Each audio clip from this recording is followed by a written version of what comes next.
अखिलेश जी, आजम खान साहब को लेकर बड़े सवाल चल रहे हैं। आजम खान साहब से आपने कोई उनके परिवार से संपर्क साधने की अभी फिलहाल कोई कोशिश करी है? कोई मैं इरफान सोलंकी के साथ साथ जितने भी हमारे ईद मनाने वाले लोग हैं उनको मैं बधाई और मुबारकबाद देता हूँ, और न केवल उत्तर प्रदेश, देश के सबको मुबारकबाद देता हूँ। आदरणीय आजम खान साहब के परिवार को भी मुबारकबाद मैं आपके माध्यम से देता हूँ, और पहले भी दिया मैंने। देखिए, आप उनके साथ अन्याय हुआ उसकी कहानी नहीं बता रहे। मैं तो पत्रकार साथियों से कहूँगा कि जब इतना इंटरेस्ट ले रहे हो मुझ में और आदरणीय आजम खान साहब में, तो कम से कम इतना इंटरेस्ट तो दिखाओ आप। और बीजेपी के लोगों से मैं कहना चाहता हूँ कि कम से कम ये इंटरेस्ट दिखाओ कि आखिरकार किन अधिकारियों के माध्यम से आपने मुकदमे लगवाए थे। मैं उन परिवारों को बुलाया था, मैंने दिल्ली में और लखनऊ में जिन परिवारों ने उन पे मुकदमे लगाए थे, मैंने उनसे व्यक्तिगत मुलाकात की थी। कुछ लोगों से मैंने कहा कि क्यों मुकदमा लगा रहे हो इतने बड़े नेता पर, तो बोला कि सरकार पे हमारा इतना दबाव है कि हमारी जान भी जा सकती है।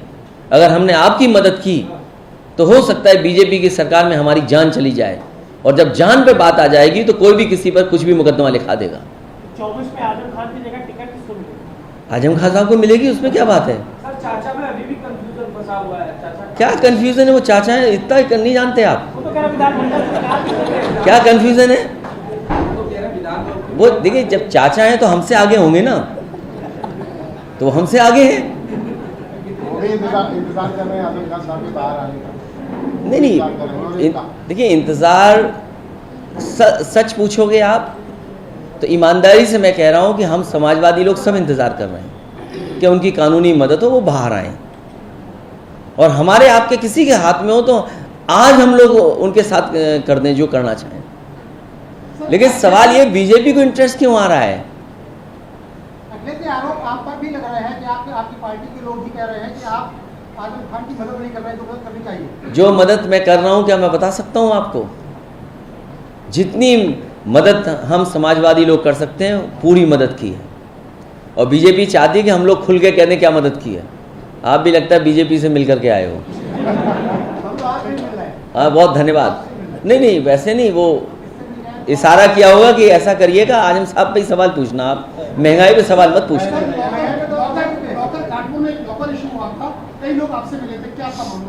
देखिए, लॉकर में चोरी, बताइए, बैंक से अलग से चोरी हो रही है सरकार में। बैंक से इंटरेस्ट पे डकैती हो गई। अच्छा, बैंकें डूब रही हैं और बैंकों में सामान रख दोगे तो उसकी डकैती हो जाएगी।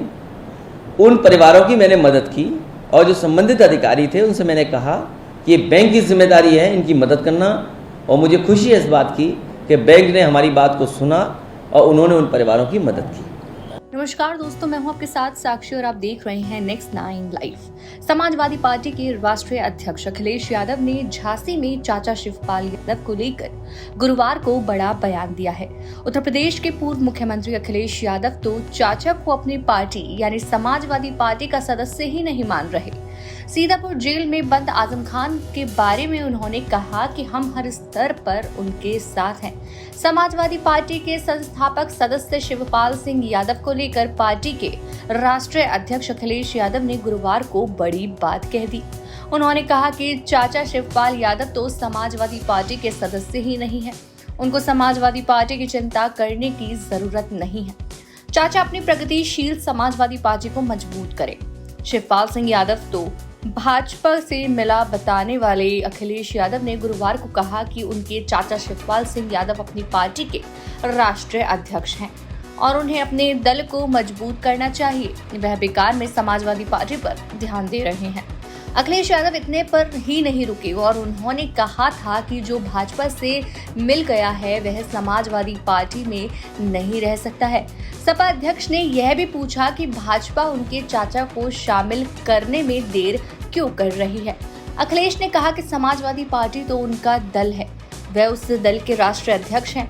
विधानसभा चुनाव में इटावा के जसवंत नगर से मैदान में उतरने के लिए समाजवादी पार्टी ने उन्हें केवल सिंबल दिया, और जब सिंबल कोई देता है तो सदस्य बनना पड़ता है। अब सिंबल देने का मतलब यह तो नहीं कि कोई उस दल को अपनी पार्टी ही बताने लगे। अखिलेश यादव ने झांसी में समाजवादी पार्टी के नेता तथा कार्यकर्ता से जनता के लिए संघर्ष करने को कहा। कार्यकर्ताओं से कहा कि जनता के लिए संघर्ष करो। इस सरकार में अपराध तेजी से बढ़ रहा है, जो पीड़ित है उनके साथ कार्यकर्ता पूरी लड़ाई लड़े। पार्टी को मजबूत करना है, इसके लिए जनता के बीच में ही रहें। ऐसे और अपडेट्स के लिए चैनल को सब्सक्राइब करना ना भूलें। यहाँ पर यहीं के अधिकारी 4 साल पहले वहाँ नाप आप करके वहाँ के लोगों को जगह दे आए थे। आज जब उनके गरीबों के मकान बन गए तो उनको तोड़ने का काम किया जा रहा है। वो लोग बेघरों पे सड़कों पर, ऐसा क्या कहेंगे? बीजेपी की सरकार लगातार गरीबों पर अन्याय कर रही है। अगर किसी घर से किसी को हटाना है तो सबसे पहले उसको रहने का इंतज़ाम करना चाहिए। समाजवादी सरकार में भी बड़े बड़े काम हुए जहाँ पर कई जगह लोगों को हटाने का काम हुआ, लेकिन सबसे पहले उन्हें रुकने और रहने का इंतज़ाम किया, उसके बाद कोई फैसला सरकार ने लिया। और कई बार फ्री घर दिए। सरकार का जाता क्या है गरीब को अगर घर दे देंगे तो? वो परिवार जो है जाके डीएम आवास के बाहर पन्नों पर पेट्रोल डालने की कोशिश। डीएम नहीं सुनेंगे। ये सरकार के ने और ख़ासकर मुख्यमंत्री जी ने ऐसा मुख्यमंत्री आवास की दीवारें बना दी हैं कि चीख पुकार बाहर की सुनाई नहीं दे रही है। उन्हें जो परेशानी और तकलीफ़ है वो सुनाई नहीं दे रही वहाँ तक। क्या ललितपुर वाली घटना ऐसा हो सकती थी?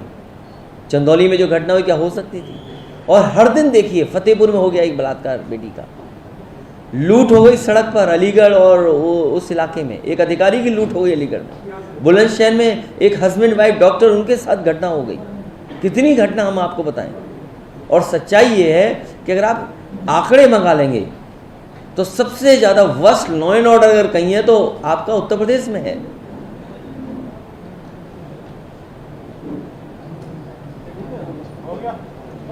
बहुत